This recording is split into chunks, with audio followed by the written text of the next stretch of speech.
కొంపెల్ల మాధులత గారు ఉన్నారు. నమస్కారం మేడం. నమస్కారం అండి. మేడం గారు, దేశం మొత్తం మీద ఒక స్థానం గురించి మన జరిగిన పార్లమెంట్ ఎలక్షన్లో అందరూ ఎదురు చూశారండి. ఒక్క పార్లమెంట్ స్థానం మోడీ గారు గెలుస్తారు అందరికీ తెలుసు.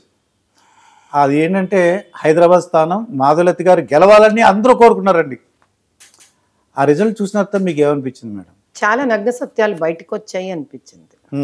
ఎందుకంటే గెలుపు ఓటమి అనేది ఒక రెండు పదాలు మాత్రమే కాదు, బ్లాక్ అండ్ వైట్ కాదు. అది there are lot of grey shades between them. కాబట్టి గెలుపు నుంచి ఓటమి వైపు కానీ ఓటమి నుంచి గెలుపు వైపు కానీ వెళ్ళేటప్పుడు ఎన్నో తెరలు ఎన్నో పొరలు ఉంటాయి. అవన్నీ చూసే అదృష్టం నాకు కలగడం అనేది ఈసారి పోరాటంలోని వినూతనమైన విషయం. 2029లో మాత్రం గ్యారంటీగా వచ్చేస్తారు అంటున్నారండి. రేపు ఎవరు చూడొచ్చారండి. తర్వాత మన ఆ రోజు 2029లో రాబోయే ఎలక్షన్స్ లో నేను నిలబడాలి అనుకోవడం నా ధ్యేయం కాదు. హైదరాబాద్ లోక్సభ పార్లమెంటు కోసము దాని సంరక్షణ చేయడానికి, దాన్ని నిజమైన ఒక న్యాయబద్ధమైన మార్గంలో నడిపించే ఏ కొత్త మాధవీలత వచ్చి నిలబడినా కూడా సమంజసం. ఇప్పుడు తమిళిసైని విన్నాడు, ఆవిడ చెన్నై నుంచి అదే తమిళనాడు నుంచి ఇక్కడికి వచ్చారు, ఆవిడ గవర్నర్గా అయ్యారండి. అవునండి. మాధులత గారు కూడా గవర్నర్ అవుతే బాగుంటుందని అందరూ అనుకుంటున్నారండి. మీ అభిమానులు నాకు తెలిసిన వాళ్ళు నాతో అన్నారు, ఇంటర్వ్యూ చెప్పా, ఆవిడ గవర్నర్ వస్తుందండి కనుక్కోండి అని అన్నారు. అత్తసం అల్లుడు దానం చేసినట్టుగా ఉంది. నేను ఏం అవ్వాలి అనేది వ్యక్తిగతంగా, సపోజ్ నేను డాన్సర్ అవ్వాలో, నేను ఒక సోషల్ సర్వీస్ అంటే సామాజిక సేవ చేసే వ్యక్తిని అవ్వాలో, లేకపోతే చదువుకోవాలో, బిల్డింగ్ కట్టాలో, వ్యాపారం చేయాలో అంటే అది నేను చెప్పగలను. కానీ ఇంకా ఏదైనా పార్టీ పరంగా నేనేం అవ్వాలి అని అంటే అధిష్టానం నిర్ణయించాలి దాన్ని. ఒకవేళ మీకు గవర్నర్ పోస్ట్ ఇచ్చారనుకోండి, తీసుకుంటారా తీసుకోరా? ప్రజాసేవ చేయడానికి ఏ పోస్ట్ ఇవ్వనప్పుడు ఇప్పుడే ప్రజాసేవ చేస్తున్నాను. ప్రజాసేవ చేయడానికి ఒక పవర్ కూడా ఇవ్వడం జరిగింది అనుకోండి, అది భగవంతుడు ఆశీర్వచనం కింద పెద్దల ఒక వాళ్ళు ఇస్తున్న ఆజ్ఞ కింద తీసుకొని శిరసావించి ముందుకు వెళ్లే వ్యక్తినే తప్ప ఏ పదవి ఏమిటి అంటే అంత ఆలోచించే వ్యక్తిని కాదు నేను. దాని గురించి ఆశించరు కూడా. ఎందుకంటే ప్రజలకు మంచి చెయ్యాలి అని అంటే పవర్ కావాలి అనేది మాత్రం ఖచ్చితంగా తెలుసుకున్నాను. కానీ అది ఏ పవర్ ఇస్తే మనం చెయ్యగలము అనేది మన చేతుల్లో లేనప్పుడు పెద్దలు శ్రేయోభిలాషులు వాళ్ళు ఏది నిర్ణయించుకొని ఇస్తే దాన్ని తీసుకొని బాధ్యతాపూర్వకంగా చేస్తాను. ఒక్కసారి మీ టీచర్ల గురించి, 10th క్లాస్ వరకు ఉన్న టీచర్ల గురించి తెలుసుకోవాలి మీ ద్వారా. ఎందుకంటే నేను టీచింగ్ ఫీల్డ్ నుంచి వచ్చాను కాబట్టి అసలు ఆ టీచర్లు అప్పుడు ఎలా ఉండారు ఏంటి తెలుసుకోవాలని. మీరు ఎక్కడ చదువుకున్నారు 10th క్లాస్ వరకు? నేను విద్యాదాయిని మోడల్ హై స్కూల్ అని సంతోష్ నగర్ కాలనీలో ఉండేదండి, అక్కడ చదువుకున్నాను. దానికి ప్రప్రథమైన స్టూడెంట్, ఫస్ట్ స్టూడెంట్ నేనే ఆ స్కూల్కి. నేను 10th క్లాస్కి వచ్చేసరికి మాకు చాలా నా మనసులో మిగిలిపోయి నా గుర్తుండిపోయే టీచర్లలో 9th 8th specially 8th 7th Salim sir అని ఉండేవారు. ఆయన మ్యాథ్స్ చెప్పేవారు, చక్కటి తెలుగు కూడా మాట్లాడేవారు. ఎందుకో నాకు మా సలీం సార్ తర్వాత నాకు స్కూల్ పరంగా ఇంకా ఎవరు మ్యాథ్స్ నాకంత గుర్తుండిపోలేదు, ఆయన తప్ప. చాలా రెస్పెక్టఫుల్ పర్సన్, చాలా సంస్కారవంతుడు వ్యక్తి అని. ఆ తర్వాత మాకు తెలుగు నేర్పించిన టీచర్లు సత్యనారాయణ గారు అని ఒక ఆయన, ఉమామహేశ్వర్ సార్ అని ఇద్దరు అక్కడ కోస్తా మన ఆంధ్ర పక్క వాళ్ళు, అద్భుతమైన టీచర్లు. ఇలా ఇంగ్లీష్కి నా మనసుకు బాగా నచ్చిన టీచరు మంగా టీచర్ అని, మిస్సెస్ మంగా, శ్రీమతి మంగా అని. ఆవిడ మాకు 10వ తరగతికి రాకపోయినా కూడా మా నుంచి ఆవిడ నేర్చుకుందో ఆవిడ నుంచి మేము నేర్చుకున్నామో తెలియదు, కానీ అలా ఒక టీచర్ స్టూడెంట్ ఎక్స్చేంజ్ ఉండేది ఆవిడ. బయాలజీకి వచ్చేసరికి చాలా స్పెసిఫిక్ సోనియా రహోత్గి అని ఒక పంజాబీ టీచర్ ఉండేది ఆవిడ. చాలా మాతృత్వంతో కూడిన ఒక శ్రద్ధతో, ఎందుకంటే బయాలజీ 10th క్లాస్ చదువు చెప్పడం అంత సులువు కాదు. ఇప్పుడు వాళ్ళకి మరి ఎలా చెప్తున్నారో మరి నాకు తెలియదు, కానీ అప్పట్లో ఉన్న కొన్ని చాప్టర్స్ చెప్పడం అప్పటి ఆ కాలానికి కష్టం. అంతే ఒక పెద్దరికంతో బరువుతో కూడిన వ్యక్తిత్వంతో చెప్పారు ఆవిడ. ఇలా గుర్తున్నంత వరకు వీళ్ళందరూ నాకు ఈ రోజుకి హిందీ సెకండ్ లాంగ్వేజ్ కి ఉషా త్రిలోక్ సింగ్ అని ఉండేవారు, వారు ఇప్పటికీ ఉన్నారు. నాకు చాలా హిందీ, ఈ రోజు నేను ఈ మాత్రం హిందీ మాట్లాడగలుగుతున్నాను అంటే కేవలం ఆవిడ పెట్టిన భిక్ష కిందనే నేను నమ్ముతాను. ఇలా ఈ విధంగా మా టీచర్లు అందరూ నాకు చాలా ఇష్టం. అంటే మనసులో అంటే ఉండిపోయారు వాళ్ళందరూ ఆ టీచర్లు. ఖచ్చితంగా. ఎందుకు అడుగుతున్నట్టే నేను కూడా మాకు కాకినాడలో స్కూల్స్ ఉన్నాయన్నమాట, దుర్గావర్స స్కూల్స్ అని. అందువల్ల అప్పుడు ఎలా ఉంది ఏంటి తెలుసుకుందాం అనుకుంటుంది. ఆ రోజులలో స్నేహితుల మధ్యలో కూడా ఎంతో కొంత ద్వేషము ఈర్ష్య ఉన్న అమాయకత్వం కూడా ఉండేదండి. ఆ అమాయకత్వం కారణం ఏంటంటే మా చుట్టుపక్కల సోషల్ మీడియా లేని ఒక అదృష్టమైన సమయము కాలం నుంచి మేము రావడం. సోషల్ మీడియాలో టీవీలు లేవనుకుంటున్నానండి. దూరదర్శనే కదండి ఎంతసేపు చిత్రహారు, చిత్రలహరి, చిత్రవిహారు, అది కూడా టైమింగ్స్ ఉండేది.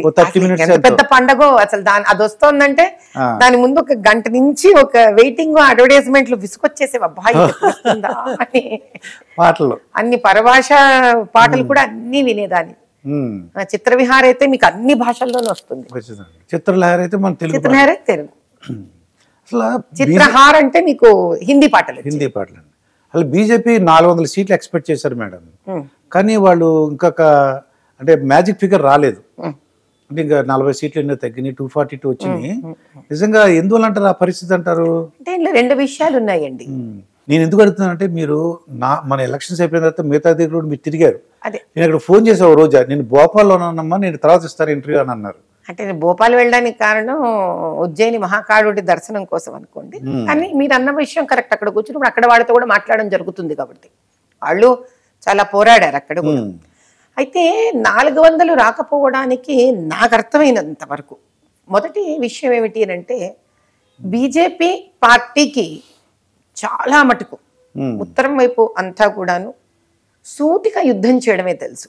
సూటిగా అంటే ఇప్పుడు మీకు 400 పార్ ఒకటి, దాని తర్వాత సబ్కా సాత్ సబ్కా వికాస్, దాని తర్వాత ఇలాంటివన్నీ చెప్పేటప్పుడు ఒక మంచిని ఉద్దేశించి నాయన కలిసిమెలిసి ఉండాలి. 400 పార్ ఎందుకంటే మన దేశానికి విద్రోహకరమైన శక్తుల కింద తయారవుతున్న చాలా మంది దేశద్రోహులను మనము కనుక ఆపాలంటే కనుక మనదంటూ ఒక మంచి శక్తి ఉండాలి. సేపు ఇలా ఒక స్ట్రెయిట్ ఫార్వర్డ్ సింపుల్ ధోరణే భాజపాకి ఉండింది. పెద్దవారు నరేంద్ర మోదీ గారి దగ్గర నుంచి కింద కార్యకర్త వరకు ఈ లైన్ ఆఫ్ థింకింగ్ చాలా simple straight forward towards good ఉండింది అంతే. కానీ ఈ అన్ని వ్యవహారంలో మంచి చేయాలనుకున్నవాడు సూటిగా ముక్కుసూటిగా వెళ్తాడు, కానీ మనకు కీడు కలిగించాలనుకున్నవాడు కానీ, ప్రలోభాలకు లొంగేవాడు కానీ, లేకపోతే స్వలాభాల కోసం పనిచేసేవాడు కానీ, దేశ విద్రోహ శక్తులు కానీ వాడు ముక్కుసూటి కిందకి వెళ్తాడు, వాడు అడ్డదారులు దొడ్డిదారులు వెళ్తాడు. అది తెలుసుకోలేకపోవడము. చూడండి, సింపుల్ గా మీకు ఒక ఎగ్జాంపుల్ చెప్తాను. ఈ రోజుకి బడ్జెట్లు మీకు ఎస్సీ వర్గానికి, ఎస్టీ వర్గానికి, ఓబీసీలకు, దాని తర్వాత యువకులకు, నారీ శక్తికి అద్భుతంగా మీకు బడ్జెట్ ఇవ్వడం జరిగింది. అవునండి. ఆయన ఏదైతే ఎలక్షన్స్ ముందు నుంచి 10 ఏళ్లుగా మాట్లాడుతున్నారో నరేంద్ర మోదీ గారు వారి ఆధ్వర్యంలోని క్యాబినెట్ అంతా ఈ రోజుకి అదే చేశారు వారు. కానీ ఆ ఒక్క చిన్న స్వల్ప కాలంలో మీకు ప్రతిపక్షాలు ఏం చేశాయి? వీళ్ళు కేవలం రాజ్యాంగాన్ని వాళ్ళకి ఇష్టం వచ్చినట్టు మార్చుకోవడానికి, ఇష్టం వచ్చినట్టు అంటే ఏమిటి, వీళ్ళకి రిజర్వేషన్లు తీసేయడం, వాళ్ళకి రిజర్వేషన్లు తీసేయడం అనే ఒక ఆలోచనను ఏదైతే ఉందో, లేని దాన్ని కల్పించి, అలాంటి ఆలోచన లేని దాన్ని వాళ్ళు కల్పించి మీకు వాళ్ళు ఒక చిన్న స్థాయి నుంచి చెప్పుకుంటూ వెళ్ళారు. వాళ్ళు అందరూ నమ్మారండి దాన్ని. అంటే మీకు అర్థం కాలేదు. ఇప్పుడు మీకు మన వరకు విషయం ఎప్పుడు తెలుస్తుందండి? మన వరకు విషయం ఎప్పుడు తెలుస్తుంది? అంత రచ్చయ్యి పైకి పొంగినప్పుడు మన వరకు తెలుస్తుంది. అయ్యో ఇంత జరుగుతుందా. అలా అక్కడ కూడా ఒక చిన్న స్థాయి నుంచి వాళ్ళు ఒక రకంగా చెప్పాలంటే ప్రతిపక్షాల వాళ్ళు చాలా తెలివిగానే వాడతాను నేను ఖచ్చితంగా. అంటే అది మంచి తెలివో దుర్మార్గం తెలివో మనకు తెలియదు, కానీ వాళ్ళు ఆ చిన్న వర్గం నుంచి కూడా వాళ్ళు చిన్న చిన్న సభలు పెట్టుకొని మాట్లాడుతూ వాళ్ళ మనసులలో దీన్ని దూర్చడం మొదలు పెట్టారు. చాలా మటుకు ఏమవుతుందంటేనండి, చదువు లేకపోవడం చేత కానీ, జీవితాన్ని పెద్దగా వేరే ప్రదేశాలను చూడకపోవడం కానీ, భయం అనేది ఉండడం కానీ, ఇలాంటివి ఉన్నప్పుడు ఆర్థికంగా బాగా చితికిపోయిన స్థితిలో ఉండడం కానీ, ఇవన్నీ ఉంటే ఆ భయం అనేది ఏమన్నా నమ్మేటట్టు చేస్తుంది. ఎందుకు? ఈ భయాన్ని తీసేయడానికి మనం కింద నుంచి చెప్పుకుంటూ రాలేదు. ఇది 400 పార్ అనేది మీరు కింద నుంచి చెప్పుకుంటూ రావాలి. మనం ఏం చేసాం? పైనుంచి వదిలాం దాన్ని. ఆయన కింది స్థాయిలో చెప్పలేదు.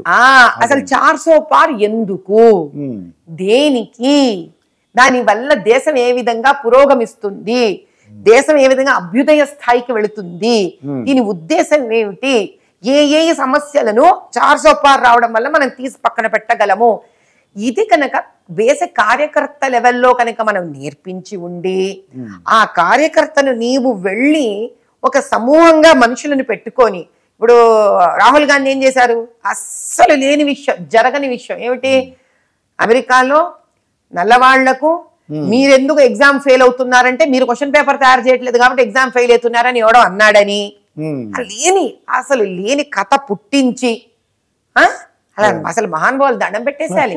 అంటే రాజకీయంలో ఇంతవరకు ఒక ఓటర్ గా చూసాను తప్ప ఇలాగా ఒక క్యాండిడేట్ కింద అంటే వీళ్ళేం మాట్లాడుతున్నారు వాళ్ళేం మాట్లాడారు ఇంత తీవ్ర స్థాయిలో దాన్ని విని ఆలోచించి దీని వెనక ఉన్న గూఢపుటాణి ఏంటి అని ఇంత తెలుసుకోగలగడం మొదటిసారిగా జరుగుతోంది నాకు. ఎందుకంటే అసలు ఎన్ని రకాలుగా డొంకతిరుడుగా వ్యక్తులు ఆలోచిస్తారా, ఇదే దేశంలో ఉంటూ, ఈ దేశం భోజనం చేస్తూ, ఈ దేశం గాలి పీలుస్తూ, ఈ దేశం డబ్బులతో ఆస్తులు చేసుకుంటూ, దేశం ఒక పునాదులనే కదిలించి ఏ మాత్రం దాంతో మనసా వాచా కర్మణ ఒక బంధం లేదు అన్నట్టు ప్రవర్తించగలరా అన్నంత ఏషభావం వచ్చింది నిజం చెప్పాలంటే.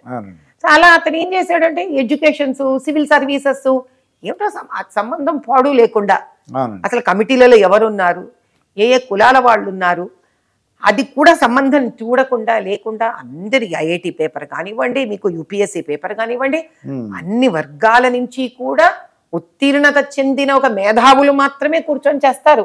ఇది ఏ ఒక వర్గం కోసం చేసేది కాదు, ఖచ్చితంగా కాదు. అలాంటిది వాళ్ళు అవన్నీ లేకుండా నోటికేదొచ్చి అది పేలితే అవాకులు చవాకులు. అమాయక ప్రజలు మామూలు ప్రజలు కాదు, అమాయక ప్రజలు. వాళ్ళ నంబర్ ఎక్కువ ఉంటుంది మన దగ్గర, వాళ్ళ భయస్థుల నంబరు, భయస్థుల సంఖ్య ఎక్కువ. దానికి ఏం చేయాలంటే చదువుకున్న బాధ్యత గల భారతీయులు వీళ్లతో ఎలక్షన్స్ టైంలో కేవలం ఒక పార్టీకి సంబంధించిన కార్యకర్తలతో మిగిలిపోకుండా సామాన్య ప్రజలలో నుంచి చదువుకున్న వాళ్ళు కూడా దీని ఒక ఉద్యమంగా తీసుకొని వెళ్ళి పనిచెయ్యాలి. ఎందుకు అంటే గెలుపు ఓటమి ఒక పార్టీతో ఒక వ్యక్తితో కాదు, ఒక తరాంది, ఒక తరం దేశ వాసులది. మేమెవరైనా ఓడిపోతే వాళ్ళకు సహాయపడే ఒక చెయ్యి నరుక్కొని పోయినట్టు లెక్క, అంటే నరికేసినట్టు లెక్క. అది ఏ రోజైతే ఒక ఓటర్ అర్థం చేసుకుంటారో ఆ రోజు బహుశా భారతదేశంలో ఉన్న అద్భుతమైన జనాభాకు తిరుగులేని భవిష్యత్తును చూడగలుగుతాం.